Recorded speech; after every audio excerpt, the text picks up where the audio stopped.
Social studies का, social science social studies का session number 3 start करेंगे। फर्स्ट क्वेश्चन है, which of the following is not source of income for municipal corporation. Municipal corporation की इसमें से क्या income नहीं होती? तो इनकम टैक्स है, प्रॉपर्टी टैक्स या एंटरटेनमेंट टैक्स। तो इंटरटेनमेंट टैक्स और प्रॉपर्टी टैक्स ये उनकी इनकम होती है, लेकिन इनकम टैक्स जो होता है इनकम के ऊपर टैक्स, तो ये उनका सोर्स ऑफ इनकम। तो इसका राइट आंसर इनकम टैक्स है कि इनकम टैक्स से वो कमाते नहीं है, प्रॉपर्टी टैक्स इंटरटेनमेंट टैक्स से कमाते हैं। और इनकम टैक्स जो होता है तो इनके जो जो डेवलपमेंट वगैरह होता है वो चीज़ों में ज़्यादातर पैसा चला जाता है, तो ये इनकम टैक्स से उनकी सोर्स ऑफ इनकम नहीं हो पाती। नेक्स्ट है, when was East India Company charted by Queen Elizabeth. तो इसका राइट आंसर है 1600। Next question, What was the main function of the British government when they got Deewani rights. Deewani right मिलने के बाद मेन फंक्शन क्या था British का? Collection of tax था। इसे हम बोथ एंड भी कर देंगे अभी फिलहाल, बाद में इसका आंसर देखेंगे। What was the name of Greek ambassador in the court of Chandragupta Maurya? First है सेलोसस। तो इसका सही जवाब है मेगास्थीनेस। मेगास्थीनेस ये उसका करेक्ट आंसर है। The overall incharge of administration of district is under governor, chief minister, prime minister, deputy commissioner. Incharge जो होता है एडमिनिस्ट्रेशन डिस्ट्रिक्ट का, तो वो कौन होता है? प्राइम मिनिस्टर होता है, चीफ मिनिस्टर या गवर्नर होता है। तो जैसे कि स्टेट का गवर्नर एक होता है और चीफ मिनिस्टर ये भी जो है तो स्टेट वाइज रहेंगे, ये प्राइम मिनिस्टर नेशनल वाइज जो कंट्री वाइज रहेगा, और डिप्टी कमिश्नर जो है तो ये डिस्ट्रिक्ट का रहता है, तो इसे हम अभी डिप्टी कमिश्नर ले लेंगे। Democratic government is based on minority right and major rule, minority right and minority rule, majority rule, minority right. तो डेमोक्रेटिक की जो गवर्नमेंट होती है तो ये किस पर बेस होती है? माइनॉरिटी के राइट पर या मेजोरिटी के रूल पर? तो हम इसे फिलहाल फर्स्ट कर देंगे, माइनॉरिटी राइट और मेजोरिटी रूल। इसका वाइस वर्सा ये है कि पहले मेजोरिटी के राइट और माइनॉरिटी के रूल मतलब बदला हुआ है, तो ये दोनों में कन्फ्यूज़न है। तो अभी फ़िलहाल हम इसे फर्स्ट कर देते हैं। Nagaland was made a state in 1962, 63, 69, 60। Nagaland state कब बना? 1963। 1963 करेक्ट आंसर है। Which of the following which of the following agricultural produce is considered as golden fibre. तो इसमें से जो एग्रीकल्चर प्रोड्यूस करता है गोल्डन फाइबर, तो इसे क्या कहा जाता है? ज्यूट है या फिर सिल्क है या कॉटन है या फिर टी है? तो ज्यूट जो है, ज्यूट ये कंसिडर होता है गोल्डन फाइबर में। तो इसे नेक्स्ट करेंगे, सेव करेंगे। नेक्स्ट है क्वेश्चन, तहकीक i Hind. Tahqiq Hind was written by Megasthenes, Al Biruni, Hiuen सैंग, Herodotus. अल बैरूनी। तो चूंकि ये तहकीक हिंद है तो ये अल बैरूनी ये मुस्लिम नेम है, तो वो हिसाब से हम अल बैरूनी कर देंगे, क्योंकि ये ह्यून सैंग, हेरोडोटस और मेगास्थनीस ये अलग अलग नेम है, तो अल बैरूनी कर देंगे। तहकीक हिंद, हेरोडोटस भी हो सकता है, लेकिन अभी फ़िलहाल हम तो अल बैरूनी कर देंगे। कभी कभार उसको ऐसा इब्न बटूता, बाबर, अकबर भी आ सकता है, तो आपको ये अल बैरूनी याद रखना है। नेक्स्ट है, the movement Vande Mataram in Andhra region was known as non cooperation, Swadeshi, civil disobedience, Khilafat. जो वंदे मातरम की मूवमेंट चली थी स्वदेशी में, तो स्वदेशी फोकस था महात्मा गांधी का, स्वदेश का, तो उसका ये मूवमेंट था। नेक्स्ट है, the revolt of 1857 was the first war of Indian independence. Important revolution had already taken place in India. It was not the first organized revolt, Speo mutiny.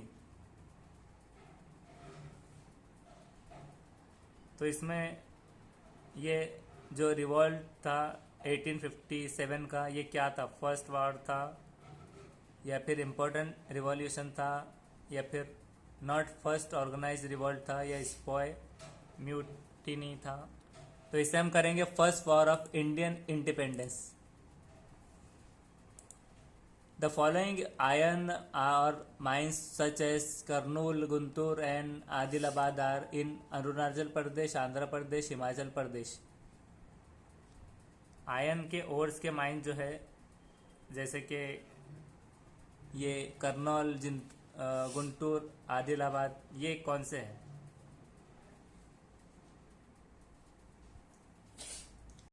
तो इसको करेंगे Andhra Pradesh, AP. Most of the woolen textile industry are concentrated in North India because there is no winter season in South India. Wool bearing sheep are reared in North India. Woolen garment are needed only in North India. या फिर all of the above। तो इसमें से mainly reason क्या है woollen textile industry का? ये well develop नहीं है कॉटन टेक्सटाइल इंडस्ट्री के ज़रिए जैसा। तो रीज़न इसका क्या होगा कि वुलन जो टेक्सटाइल इंडस्ट्री है कॉन्सेंट्रेट करती है नॉर्थ इंडिया में ही। तो साउथ इंडिया में क्या उसका सीज़न नहीं होता विंटर में? या wool bearing sheeps are reared in north India, के नॉर्थ इंडिया में वूल की बियरिंग को ज़्यादा नहीं पहना जाता। या फिर woollen garments are needed only in north India, कि सिर्फ नॉर्थ इंडिया में ही लगते हैं ये। या फिर ऑल ऑफ द अबाव। तो इसका रीज़न क्या है? Main reason woollen industry concentrate करती है नॉर्थ इंडिया में, जबकि विंटर्स वेरी सेवर रहते हैं यहाँ पर नॉर्थ इंडिया में। सेकेंडली उसका क्लाइमेट कंडीशन, फेवर और शीप रेयरिंग, ये सब जो है तो डेप्थ ऑफ रॉ मटेरियल में ज़्यादा होता है। ट्री प्लांटेशन ज़रूरी है इंडस्ट्रियल रीजन के लिए।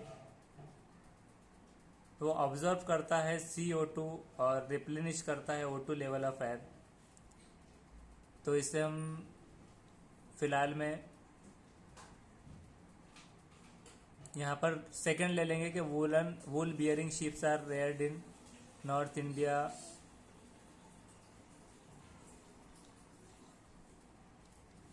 इसे इस तरह से कर देंगे फिलहाल, क्योंकि ये थोड़ा कॉम्प्लिकेटेड क्वेश्चन है। नेक्स्ट है first modern cotton textile mill was establish in Mumbai इन।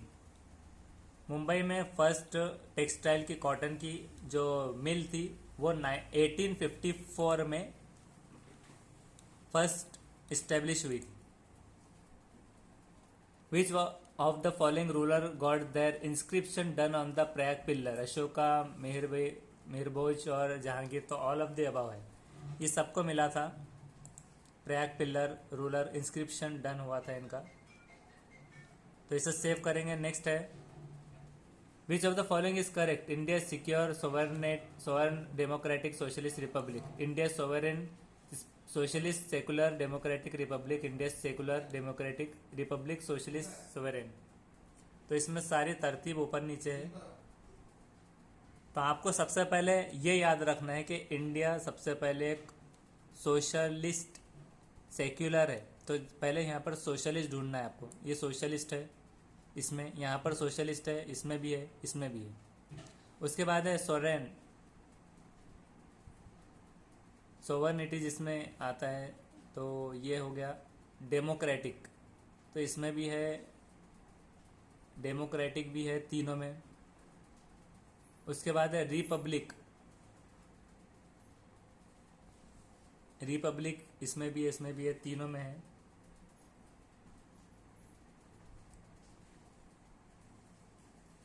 तो जिसके अंदर पहले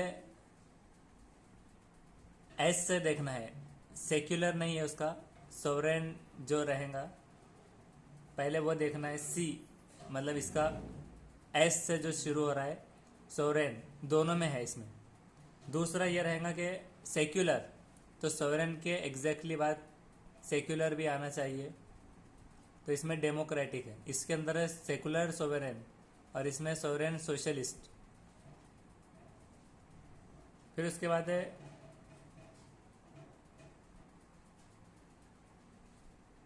सेक्युलर,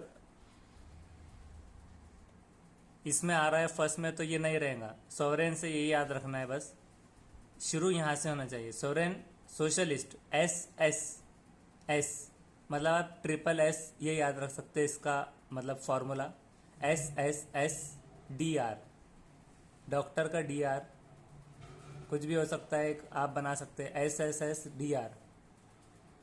तो यहाँ पर sovereign socialist secular democratic Republic, इस तरह से उसको आपको तरतीब देना है, तो ये इस तरह से करेक्ट है। और इसको जब प्रोनाउंसिएशन करेंगे आप, सोवरेन जैसे पढ़ने में ऐसा आता तो सोवरन ऐसा पढ़ना है, सोवरन सोवरन इस तरह से, sovereign socialist secular democratic Republic. इसको आप 10 बार बोलेंगे तो आपको याद भी हो जाएगा, sovereign socialist secular democratic Republic, S S S D R, ये उसका फॉर्मूला याद रखिए, हो जाएगा आसानी से। नेक्स्ट है a particular area, a particular area from which all the voter living there choose their representative is a territory है, कॉन्स्टिट्यूएंसी है, स्टेट या फिर रीजन। एक पर्टिकुलर एरिया, तो यहाँ पर जो वोटर लिविंग रहते हैं तो उसको क्या कहते हैं, जहाँ से वो रिप्रेजेंटेटिव उनके चूज करते हैं। तो हम फिलहाल इसे कॉन्स्टिट्यूएंसी कर देंगे। More than 80% of population of the world lives in Asian Africa, Asian South America, North American Asia, Asian Europe. 80% population कहाँ पर रहती है, एशिया और अफ्रीका में, या फिर एशिया और साउथ अमेरिका, मतलब ये मिलाकर है रेशियो। तो एशिया और अफ्रीका मिलकर एक हिसाब से 77% वैसे जाता है ग्लोबल पॉपुलेशन का मिलाकर, तो एशिया और अफ्रीका कर देंगे हम फिलहाल। नेक्स्ट है the inner core of the earth is made up of निकल कार्बन रॉक। इनर रॉक जो कोर है तो सॉलिड आयन और निकल का मिलकर बना है ये, तो आयन और निकल, कार्बन का नहीं है और रॉक भी नहीं है, तो इस हिसाब से निकल हम कर देंगे इसमें। The year 2012 can also be return as BC 2012, EC 2012, AD 2012, AP 2012। अगर हम साल 2012 है तो उसको AD इस्तेमाल कर सकते हैं, क्योंकि CE यूज़ होता है कभी कभार AE के बजाय, और BC यूज़ होता है BC के बजाय में। तो ये सारे चीज़ें क्या है, all dates before the birth of Christ जो रहेगा क्रिश्चियनिटी के हिसाब से, तो वो काउंटेड बैकवर्ड होता है। तो बैकवर्ड होगा तो बिफोर क्रिस्ट ये होगा BC, और AD मतलब ये होगा कि 2 लातिन वर्ड से एनो डोमिनी, इसका मतलब ये होता है in the year of Lord, मतलब इन द नेम ऑफ अल्लाह जैसे लिखते हैं, तो AD बोलकर वो शुरुआत होती है उसकी ईयर, तो वो जो चालू है वो हिसाब से आता है, और अलग अलग फॉर्मेट्स होते हैं, तो ये इसको AD करना है, AD आएगा। In which type of government do we see the religious head also as a political head, theocracy, politocracy, प्लेटोक्रेसी।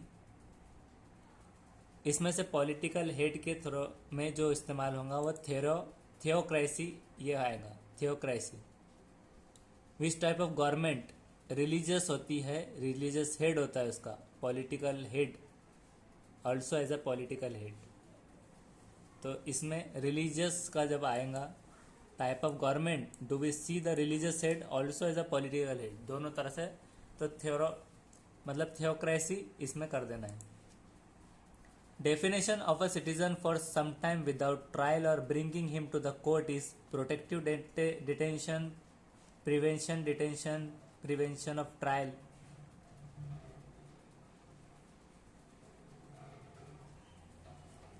Detention of a citizen for some time without trial or bringing him to the court is protective detention, preventive detention, prevention of trial. मतलब detention जो होता है citizen का कुछ वक्त में बिना trial या फिर बिना ब्रिंगिंग टू द कोर्ट, मतलब उन्हें कोर्ट में लाए बिना जो होता है, तो वो क्या होता है, प्रोटेक्टिव होता है क्या प्रिवेंटिव होता है, या प्रिवेंशन ऑफ ट्रायल का होता है. तो इसको हम फिलहाल अभी प्रिवेंटिव डिटेंशन कर देंगे. ये kept in detention without any form of review 2 to 3 months में होता है. ये प्रिवेंटिव डिटेंशन इसे कर देंगे. नेक्स्ट है desilicified soil is known as silica ferrosols अल्कलाइज्ड.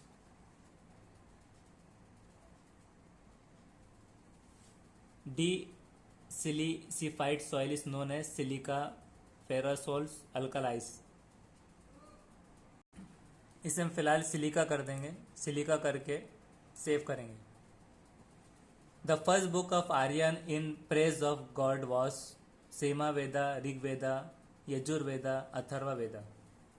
First book of Aryan की जो थी जिसमें गॉड की तारीफ में, तो वो समावेदा थी, ऋग्वेदा, यजुर्वेदा या फिर अथर्व वेदा. तो ऋग्वेदा ये उसका सही जवाब है. ऋग्वेदा, ये ऋग्वेदा जो है तो स्क्रिप्चर ऑफ आर्यन का था, एंशिएंट इंडियन में, कलेक्टिव ऑफ वैदिक हाइमन में.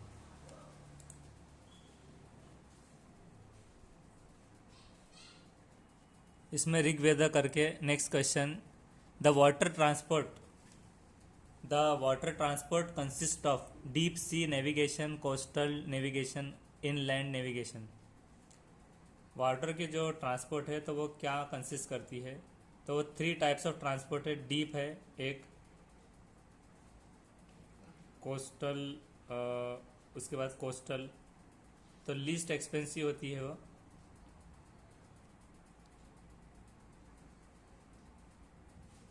और इसमें जो है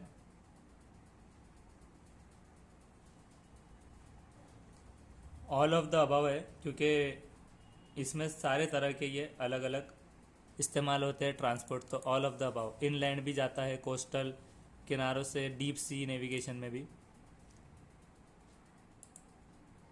नेक्स्ट है question number 25. Which one of the following is not principle of sustainable development. Which one of the following is not principle of sustainable development? Maximum use of natural resources, respect and care of all form of life, change in personal attitude and practice towards environment, improvement in quality of human life. तो इसमें से कौन सा जो है तो principal नहीं sustainable development का, तो मैक्सिमाइजिंग. तो मैक्सिमाइज से याद रखना है कि maximising the depletion of natural resources, ये वाला maximum use of natural resources, ये प्रिंसिपल नहीं है सस्टेनेबल डेवलपमेंट का. सस्टेनेबल मतलब जैसे कि डेवलपमेंट बरकरार रखना, केयर करना है, पर्सनल एटीट्यूड प्रैक्टिस इन्वायरमेंट से अच्छा रखना है, क्वालिटी ह्यूमन लाइफ की बढ़ाना है, ये सारी चीज़ें हैं. नेक्स्ट है which is the thickest layer of earth. Inner core, cursed, mental, outer core.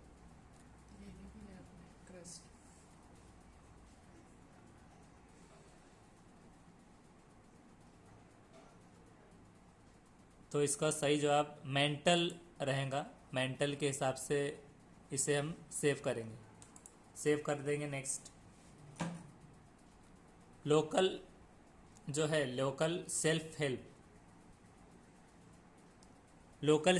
Helps at local level, state level, central level, all of the above.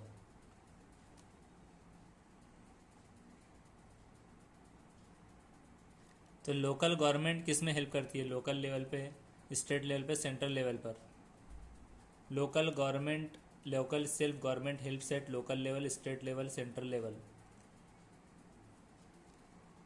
तो लोकल गवर्नमेंट इसमें स्टेट की होती है ये, और इसमें हम 3rd लेवल ऑफ गवर्नमेंट है ये. 2 टाइप्स है इसके. तो इसको हम अभी फ़िलहाल में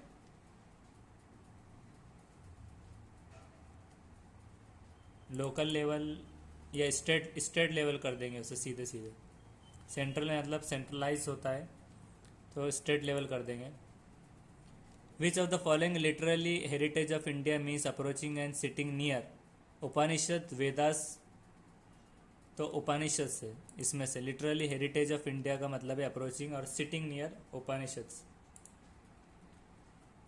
abiotic environment will not include which of the following? Air, water, soil, animals.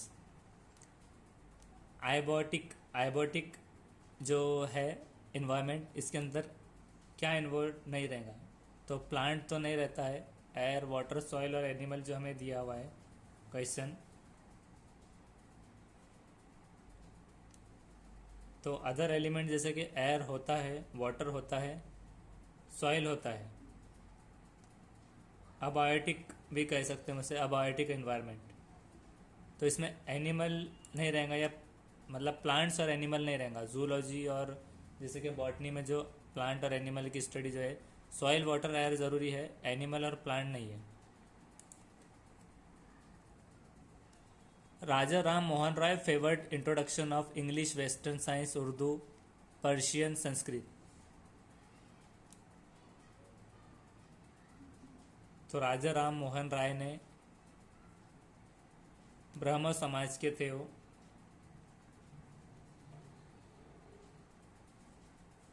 तो फेवर्ड द इंट्रोडक्शन ऑफ, उन्होंने किसका इंट्रोडक्शन किया, फेवर।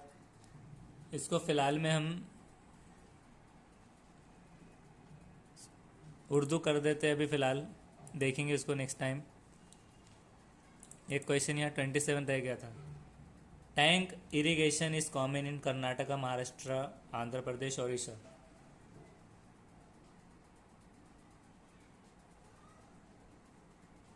टैंक इरिगेशन मतलब टैंक से इरिगेशन, जैसे कि खेती बाड़ी में जो यूज़ होता है पानी, तो वो कहाँ पर ज़्यादा होता है? राजस्थान में तो वो कॉमन है, लेकिन हमारे पास जो दूसरे ऑप्शन है महाराष्ट्र वगैरह, तमिलनाडु में भी है टैंक इरिगेशन का। आंध्र प्रदेश में वैसे वो बहुत ज़्यादा पॉपुलर है, तो हम इसे आंध्र प्रदेश कर देते हैं, tank irrigation. Which of the following pairs of countries were super power after second world war? Second world war के बारे में यूएस और यूएसएसआर, मतलब यूएसए जिसे कहेंगे, यूएसए और यूएसएसआर, ये बहुत ज़्यादा सुपर पावरफुल हो गए थे। Which one of the following help ships to navigate? Area of high tides, area of low tides, area